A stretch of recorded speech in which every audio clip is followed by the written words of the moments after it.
અને મહત્વપૂર્ણ સમાચારની વાત કરીએ તો અમદાવાદના જમાલપુરમાં કોંગ્રેસના નેતાઓએ કરોડોની જમીન પર દબાણ કર્યાનો ભાજપ નેતાએ આક્ષેપ કર્યો।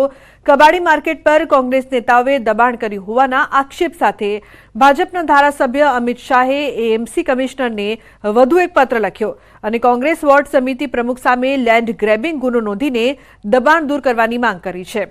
ભાજપ ધારાસભ્યના પત્ર પર કોંગ્રેસે વળતો પ્રહાર કર્યો।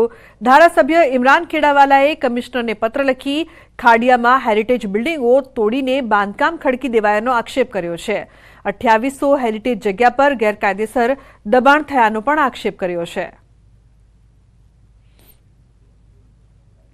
ભારતીય જનતા પાર્ટી અને કોંગ્રેસના ધારાસભ્યો એકબીજા ઉપર પત્ર લખીને આક્ષેપો કરી રહ્યા છે કે ગેરકાયદેસર દબાણો થઈ રહ્યા છે, તો સાથે જ જે જમીનો છે તે નેતાઓ હડપી રહ્યા છે। ત્યારે જ એલએસપીના ધારાસભ્ય અને ભારતીય જનતા પાર્ટીના શહેર પ્રમુખ અમિત શાહે કમિશનરને પત્ર લખીને કહ્યું છે કે જમાલપુર વિસ્તારના અનેક એવા એરિયાઓ છે જેની અંદર ગેરકાયદેસર દબાણ છે તે કોંગ્રેસના જે નેતાઓ છે તે કરી રહ્યા છે અને કરોડો રૂપિયાની જમીન છે તેના ઉપર દબાણ કરીને ગેરકાયદેસર ખંડણી છે તે લેવામાં આવી રહી છે। તો તેની બીજી તરફ જમાલપુરના જ ધારાસભ્ય જે કહી શકાય કે ઇમરાન ખેડાવાલા છે તેઓએ કમિશનરને પત્ર લખીને કહ્યું છે કે ખાડિયા વિસ્તારમાં પણ અનેક એવી ઇમારતો જે છે તેની અંદર ગેરકાયદેસર દબાણો થઈ રહ્યા છે, તેના ઉપર બાંધકામો છે તેને કેમ કાર્યવાહી થતી નથી। ત્યારે ચોક્કસ એ માની શકાય કે એક એવો પણ આક્ષેપ છે કે ક્યાંક એક વર્ગને ટાર્ગેટ કરવા માટે ભારતીય જનતા પાર્ટીના નેતાઓ એક સ્પર્ધા કરી છે તે પ્રકારનો આરોપ ખેડાવાલા કરી રહ્યા છે। તો બીજી તરફ અમિત શાહ કહી રહ્યા છે કે આ પ્રકારના દબાણો જે થઈ રહ્યા છે દબાણો સતત તેને દૂર કરવા જોઈએ અને જે રીતે રાજકીય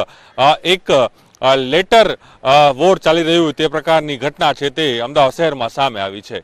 પ્રણવ પટેલનો મહત્વપૂર્ણ સમાચાર રાજકોટથી। રાજકોટમાં લુખ્ખાઓનો આતંક સતત વધી રહ્યો છે। રાજકોટમાં અસામાજિક તત્વો બેફામ બન્યા। ભક્તિનગર વિસ્તારમાં લુખ્ખાઓનો આતંક। અકરમ દાઉદાણી દ્વારા ફરી એક વખત કરવામાં આવી તોડફોડ। શક્તિ ટી સ્ટોલ ખાતે ફરી એક વખત તોડફોડ કરવામાં આવી। પહેલા પણ આ સ્થળે થઈ ચૂકી છે મારામારી બાદ જાહેરમાં નીકળ્યું હતું સરઘસ। રાજકોટમાં સુધરવા કોઈ તૈયાર નથી લુખ્ખા તત્વો તેવું લાગી રહ્યું છે। તો સતત વધી રહ્યું છે લુખ્ખા તત્વોનું આતંક। રાજકોટમાં લુખ્ખા તત્વો સુધરવા તૈયાર ન હોય તેવા દ્રશ્યો વારંવાર સામે આવી રહ્યા છે। એકવાર ફરી અસામાજિક તત્વો બેફામ બનતા જોવા મળ્યા। અંકિત જોડાયા છે ફોન લાઈન પર વધુ માહિતી માટે। અંકિત, શું છે સમગ્ર ઘટના? લુગના ખાસ કરીને વાત કરવામાં આવે તો કોંગ્રેસના કોર્પોરેટર છે મકબૂલ દાઉદાણી અને મકબૂલ દાઉદાણીનો જે ભત્રીજો છે અકરમ દાઉદાણી તેને ફરી એક વખત શક્તિ ટી સ્ટોલની અંદર તોડફોડ કરી હોવાના દ્રશ્યો છે તે સામે આવ્યા છે। અગાઉ પણ અકરમ દાઉદાણી દ્વારા 12 ડિસેમ્બરના રોજ શક્તિ ટી સ્ટોલ ખાતે તોડફોડ કરવામાં આવી હતી અને જે તે સમયના સીસીટીવી ફૂટેજ પણ છે તે સામે આવ્યા હતા। બિલકુલ અંકિત, આભાર સમગ્ર માહિતી। વડોદરામાં આજે ભારતની મહિલા ટીમ અને વેસ્ટ ઇન્ડિઝની મહિલા ટીમ વચ્ચે બીજી વન ડે મેચ રમાઈ।